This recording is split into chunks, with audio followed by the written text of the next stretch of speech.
मेरा बाप मुझ पे गलत नियत डालता था शुरू से ही।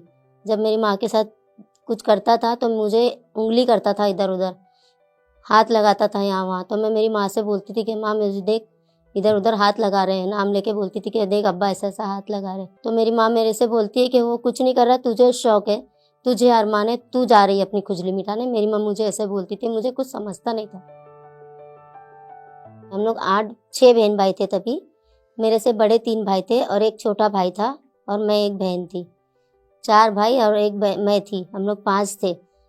और हम लोग का घर छोटा होने के कारण मेरे जो भाई लोग थे 3 मेरे से बड़े, वो तीनों हम लोग के महाले पे सोते थे और मैं नीचे घर में सोती थी। नीचे मैं, मेरी माँ, मेरा बाप और मेरा छोटा भाई सोते थे।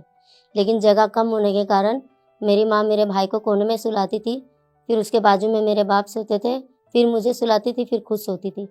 तो मुझे थोड़ा अच्छा नहीं लगने लगा तो मैं मेरे बड़े भाई से बोली, तो बड़ा भाई बोला हम लोग नहीं सुला सकते, कभी गलती हो गई हम लोग से तो क्या करेंगे। तो मुझे मेरा बड़ा भाई डांट के नीचे ही सुलाता था। तो मेरी माँ धीरे धीरे मुझे मेरे बाप के पास सुलाने लगी, उस तरफ मेरा भाई और मैं, और फिर उसके बाद मेरे माँ बाप सोते थे। तो मेरा बाप मुझ पे गलत नियत डालता था शुरू से ही। जब मेरी माँ के साथ कुछ करता था तो मुझे उंगली करता था, इधर उधर हाथ लगाता था यहाँ वहाँ। तो मैं मेरी माँ से बोलती थी कि माँ मुझे देख, इधर उधर हाथ लगा रहे हैं, नाम लेके बोलती थी कि देख अब्बा ऐसा ऐसा हाथ लगा रहे हैं।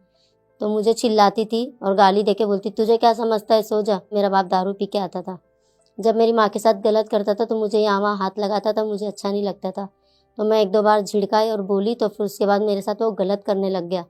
तब मैंने मेरी माँ से बोली कि माँ मेरे साथ ऐसा ऐसा कर रहा है। तो मेरी माँ मेरे से बोलती है कि वो कुछ नहीं कर रहा, तुझे शौक है, तुझे अरमान है, तू जा रही है अपनी खुजली मिटाने। मेरी माँ मुझे ऐसे बोलती थी, मुझे कुछ समझता नहीं था।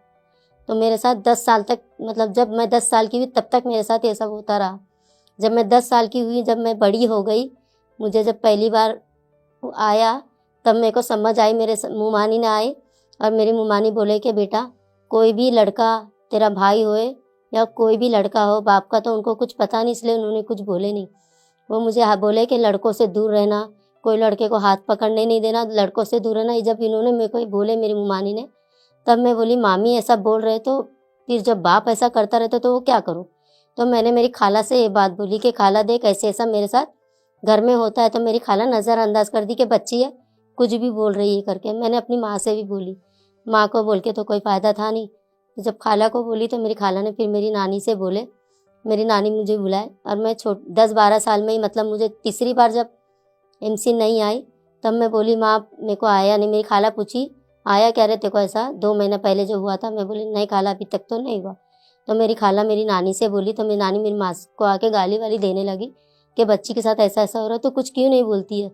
जब मैं 10 ही साल की थी तभी मेरी माँ वो पर इसमें जो गांव की गाड़ी पकड़ते हैं वहाँ पे, नाम नहीं आ रहा मुझे, वहाँ पे एक हॉस्पिटल है, नारा ना ऐसा कुछ नाम है, वहाँ हॉस्पिटल में ले गया कि 10 साल की उम्र में मेरी माँ ने मुझे अंदरूनी जांच करा दी कि बच्चा तो नहीं ठहरा हुआ है। और पूरे गली में बदनामी हो गई। मुझे कुछ समझ नहीं था, कुछ मालूम नहीं था। मेरे साथ वो सब हो गया जो शादी होने के बाद होता था। बच्चा भी चेक किया गया, सोनोग्राफी भी की गई और अंदरूनी जो चेकअप करते बच्चों का वो भी हो गया 10-11 साल की उम्र में। मुझे कुछ पता नहीं था और मेरा बाप हमेशा मेरे साथ गलत करता रहा। मेरे बाप के साथ मेरे जो चाचा थे, मेरे बाप के भाई, उन्होंने भी ऐसा किया। जब मैं बोली तो मेरे कोई माना नहीं, तो मैं मेरी नानी को जाके सब बात बताई।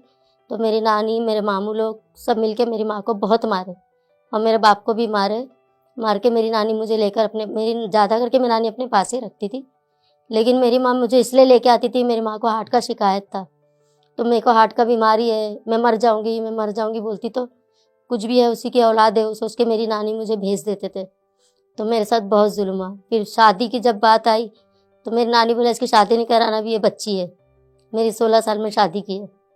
तो मेरे जो हस्बैंड है अभी, वो चरस गांजा पीते थे, नशा करते थे, जुआ खेलते थे। तो जो मेरी ससुराल की जो गली में एक औरत है, उसने बोली कि मेरी माँ को हर संडे मेरी माँ वहाँ पहुँच जाती थी कि जल्दी शादी करो, जल्दी शादी करो, जल्दी शादी करो। तो मेरी सास बोले क्यों ये ऐसा बोलती है बार बार। तो फिर मेरे हस्बैंड को पता चला कि इतना तकलीफ देते हैं इसको घर में।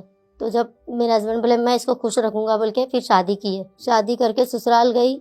ससुराल में भी मेरे को मेरे ससुराल वाले बहुत तकलीफ देते थे और प्लस मेरे आदमी भी मुझे मारते थे। जब मेरे को पहला बच्चा रुका तो मेरे आदमी मेरे को बहुत मारते थे, इतना मारते थे कि वो बच्चा मेरा पेट में ही मर गया। 9वें महीने में बच्चा मेरे पेट में ही मर गया।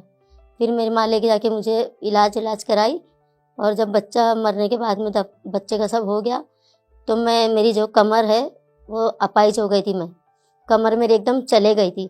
मैं बिस्तर पे पड़ी थी 6 महीना। बाथरूम पेशाब सब संडास सब बिस्तर पे होता था मेरा, लेकिन मैं मेरी माँ के घर पे थी। तो मेरी माँ तो पहले ही मैं भारी थी, उसको शादी के बाद तो और भारी हूँ। तो मुझे बहुत टॉर्चर देते थे मेरी माँ, मेरे बाप, मेरा भाई, छोटा वाला भाई बहुत टॉर्चर देते थे। तो जब भी से सोचती थी कि मैं मर जाऊँ, मेरी माँ को रो रो के बोली कि मुझे डॉक्टर से बोल दवा मत करा, मेरे को सुई लगवा दे, मुझे जीना ही नहीं, मुझे जीना ही नहीं। लेकिन मेरी माँ नहीं सुनी, बोलती ऐसा कैसा मरवा दे, मेरी ज़िंदगी ख़राब करने से अच्छा तो मरवा ही देना, तू भी खुश मैं भी खुश। लेकिन मेरी माँ ने ऐसा नहीं करी। 6-7 महीना मेरी माँ इलाज कराई। उसके बाद मेरे भाई ने मुझे चलना सिखाया, धीरे धीरे पकड़ पकड़ के 8 महीने लगे मुझे चलने को सीखने के लिए। 8 महीने बाद जब मैं चलने लगी तो फिर मेरा आदमी आके बोला घर पे चल। मेरी माँ बोली डिवोर्स ले ले। जब तुम लोग को मैं शादी से पहले ही बोझ थी, अगर अब मैं डिवोर्स ले लूँगी तो तुम लोग मुझे क्या करोगे। पहले ही मेरा बाप ऐसा था तो अब तो और फ़ायदा उठाएगा, अब तो बोलेगा तुझे सब पता है। इसीलिए मैंने उसको डिवोर्स नहीं दी, और आज तक मेरे घर वाले बोलते आते कि उसको डिवोर्स दे दे, लेकिन मैं यही वजह से डिवोर्स नहीं देती। तकलीफ़ तो बहुत है, जीने लायक तो है नहीं मेरा आदमी, लेकिन इसलिए डिवोर्स नहीं दे रही कि अगर उसको डिवोर्स दे दूँगी तो मेरी ज़िंदगी और बदतर हो जाएगी।